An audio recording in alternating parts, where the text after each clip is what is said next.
রাত 11টা বাজে। নীরুর চোখে ঘুম নেই। সে অপেক্ষা করছে স্বপনের জন্য। স্বপন বলেছিল বাসায় ফিরতে দেরি হয়ে যাবে। হঠাৎ করে নীরুর মনে হলো স্বপন তো আর আসবে না। সে তো চলে গেছে না ফেরার দেশে। আজকাল এমন হচ্ছে প্রায়ই।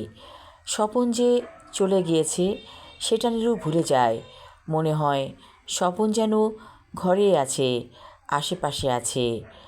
নীরুর মনটা অনেক খারাপ হয়ে গিয়েছে। তার বোনের মেয়ে এসেছে তার সাথে রাতে ঘুমাবে বলে। 6তলা বাড়ির এক একটা ফ্লোরে আত্মীয় স্বজনেরা আছে।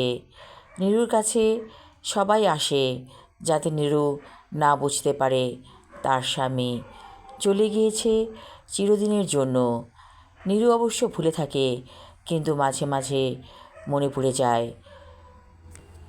এত বছরের সংসার ভুলে যাবে কি করে?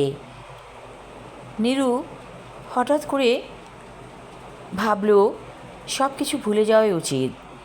ইচ্ছে করে স্বপনের খারাপ দিকগুলোকে নিয়ে ভাববে, তাহলে আর ভালোবাসাটা উতলে উঠবে না। যতই চেষ্টা করে নীরু, ঠিকই ভালো সাইডটাই উঠে আসে স্বপনের। আসলে এটাই হয়তো হয়, মানুষ মরে যাবার পর তার বিরুদ্ধে কোনো অভিযোগ থাকে না। নীরুর মনটা খুব খারাপ হয়েছে। হঠাৎ করে সে খুব জোরে ডুকরে কেঁদে ওঠে। বুকটা হাহাকার করছে। মনে হচ্ছে কেউ কোথাও নেই, ও একা। ওর পিঠে হাত রাখে কেউ, বলে, আমি আছি নীরু, তুমি ভয় পেও না। নীরু বলে, তুমি কি স্বপন? ধীর কণ্ঠে কেউ বলে, আমি স্বপন, তোমার পাশে আছি। নীরু বলে, কি করে সম্ভব? মৃত মানুষ কেমন করে ফিরে আসে? স্বপন বলে, আমি আছি, তুমি ভয় পেও না। তুমি কফি খাও, কিচেনে যেয়ে কফি তৈরি করো।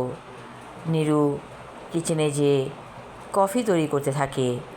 হঠাৎ করে নীরুর কাছে মনে হয় সে মানসিকভাবে ভারসাম্যহীন। এটা তো হতে পারে না। একটা মৃত মানুষ কেমন করে ফিরে আসে? এটা তো স্বপ্ন। তাহলে কি নীরু ঘুমিয়ে আছে, স্বপ্ন দেখছে? হঠাৎ করে একটা মৃদু ঝাঁকুনি। মনে হচ্ছে নীরু যেন আকাশ থেকে পড়ে যাচ্ছে, এরকম একটা অনুভূতি হচ্ছে।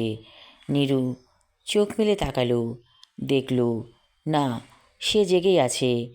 হয়তো 5 মিনিট বা তারও বেশি। সে একটু ঘুমিয়ে গিয়েছিল। কফি নিয়ে খেতে বসলো নীরু। সঙ্গে দুটো টোস্ট বিস্কিট নিয়েছে। টোস্ট বিস্কিট চুবিয়ে কফি খেতে ভালোই লাগে, তবে এই সাইডটা কিছুটা গ্রাম্য মনে হয়। তারপরও ওর কাছে ভালো লাগে এই কাজটা করতে। স্বপন কোথায়? মারা গিয়েছে। মারা যেয়ে কোথায় গিয়েছে সে? তাহলে স্বপন কেন বলে ও আশেপাশে আছে? এটা কি হ্যালুসিনেশন নাকি অন্য কিছু? না, এ বিষয়ে আর ভাববে না নীরু। নতুন করে বাঁচতে হবে। কফি খাবার পর শরীরটা বেশ চাঙ্গা লাগছে। নীরু মনে মনে ভাবল, সব কিছু ভুলে যেয়ে নতুন করে বাঁচতে হবে।